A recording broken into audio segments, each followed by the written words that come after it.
Fala, galera! Cara, seja bem-vindo a um dia histórico pro Charla Podcast. Espetacular.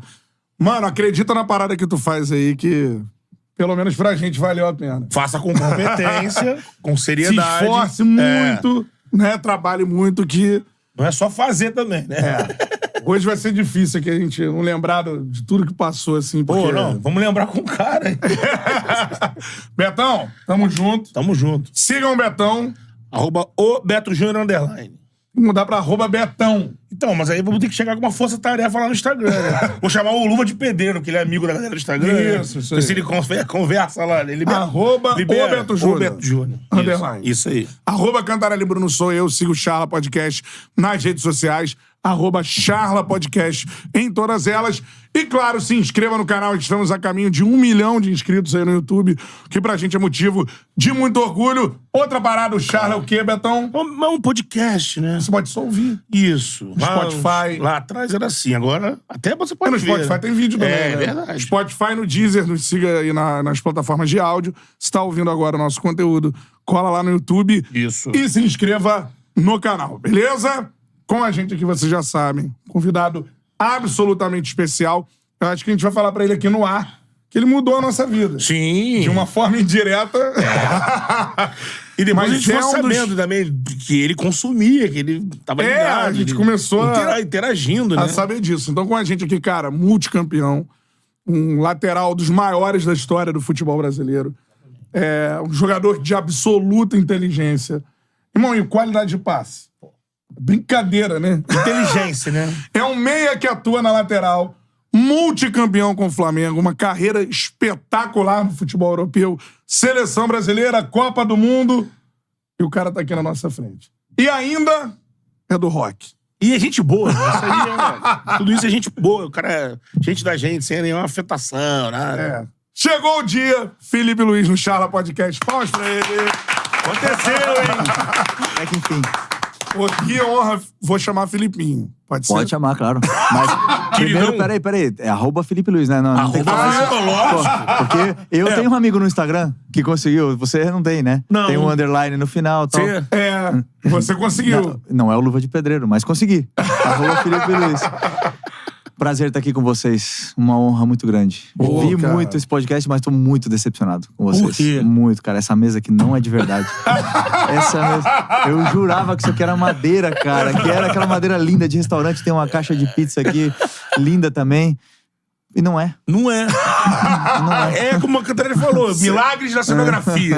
Isso, milagres no vídeo, né? Eu não minto, tem que falar a verdade. Tem que ver, às vezes, Felipe, tem que remover essa mesa, tirar, e aí, com o Thales Magno, essa mesa caiu, por exemplo. Caiu. Agora, Felipe, pra gente começar, tu viu... É o nosso terceiro vídeo mais visto do canal hoje. Já foi o primeiro por muitos tempos. Por muito tempo foi o primeiro vídeo. Foi superado pelo, assim, até pela história do Neto da Chapecoense, assim, aí. Isso.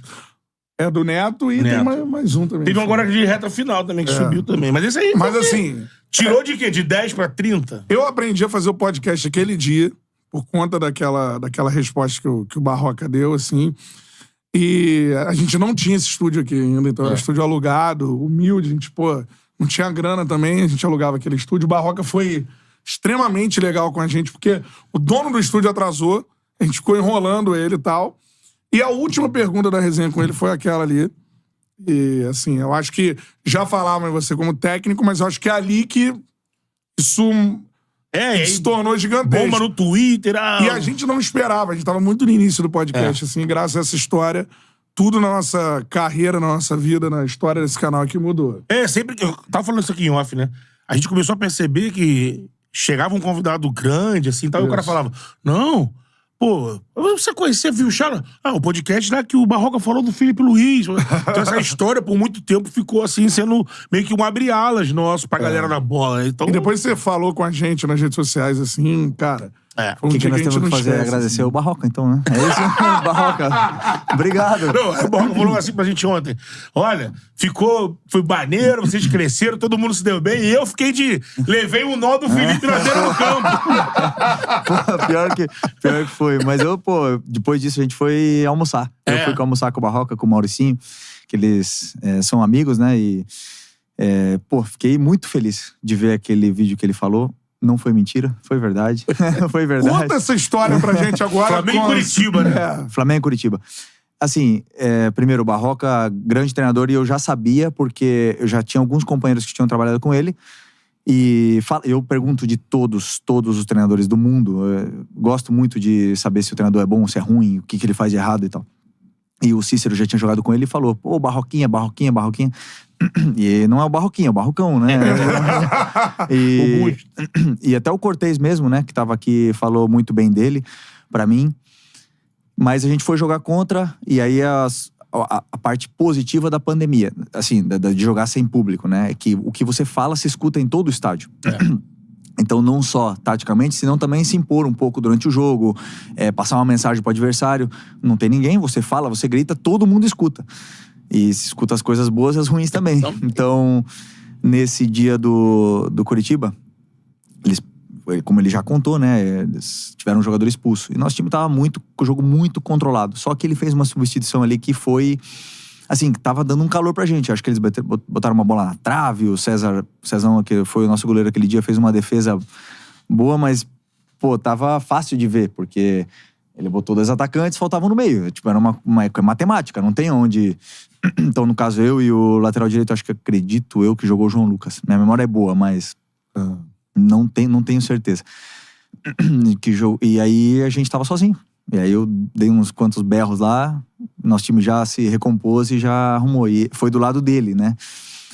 Mas não foi só esse jogo, foi porque, como eu te falei, o estádio vazio, acabava acontecendo muito isso aí. A gente gritava no campo, por exemplo, assim, antes de começar o jogo: aperta, hein, aperta, vai pra cima deles, não perdoa. E você olhava os adversários assim, olhando assim com uma cara.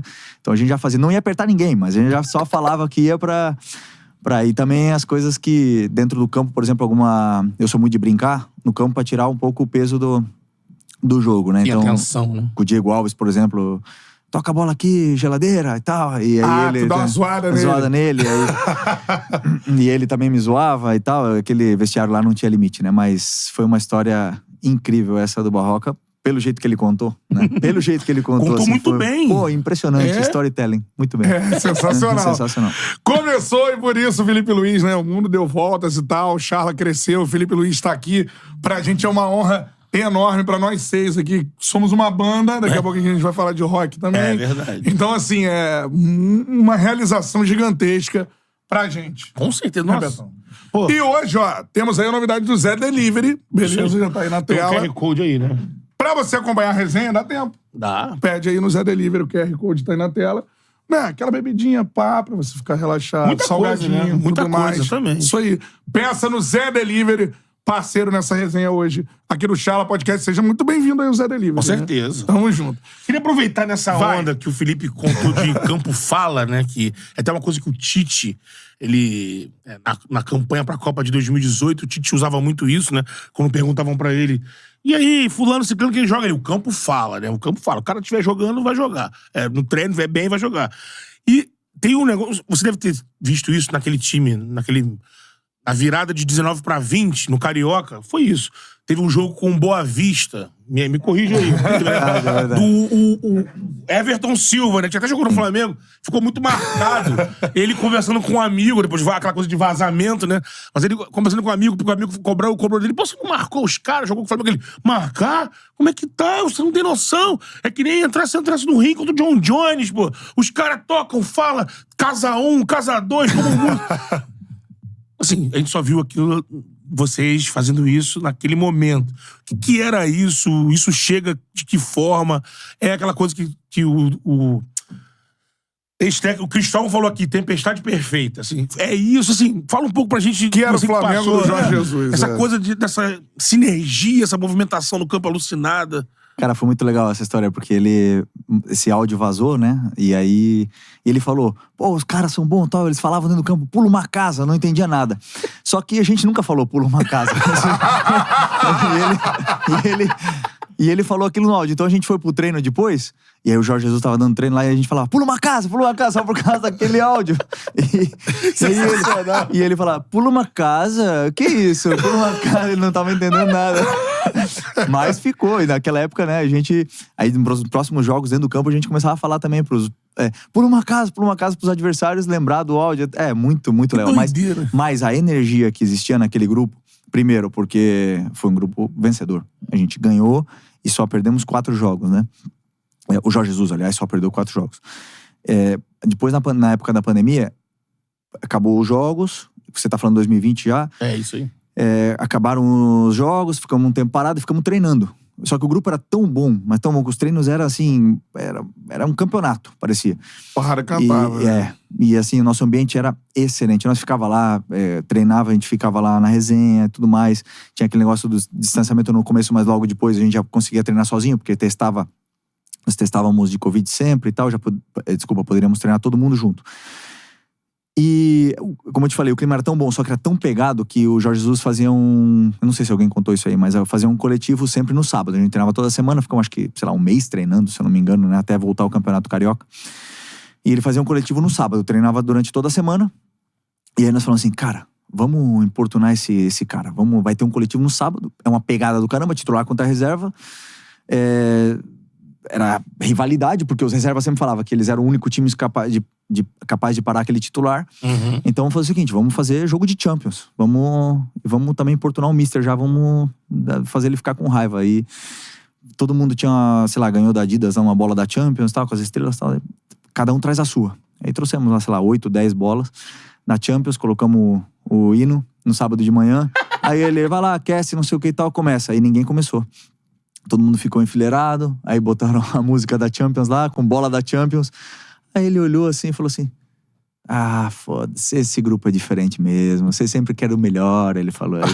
Então ele conseguiu ver coisa boa até naquela brincadeira. Sim. E nós treinamos aquele treino lá com a bola da Champions, foi com o hino da Champions e tudo, e foi uma pegada do caramba. Foi assim, saía faísca. Era muito nível aquele treino lá, assim, era legal pra caramba. Pô, sensacional. Queria também a gente ver, né, do Jesus, embate. Não sei se você teve algum embate com ele, ou se você lembra de algum embate que você possa contar pra gente, sim, porque era isso o tempo inteiro, né, cara?